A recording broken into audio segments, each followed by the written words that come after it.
sai wata rana masoyi zambar ka. Assalamu alaikum mutumina.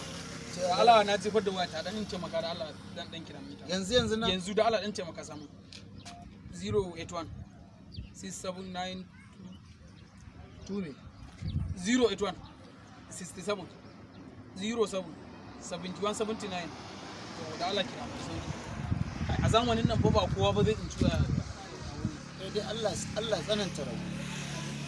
Kai ga hello assalamu alaikum Alhaji da Allah mun jefar da wannan wayan ne da nace ni na tsince ta ya za a yi ne kana ina dan Allah kana ina ga mun kana Allah tsananta rabu.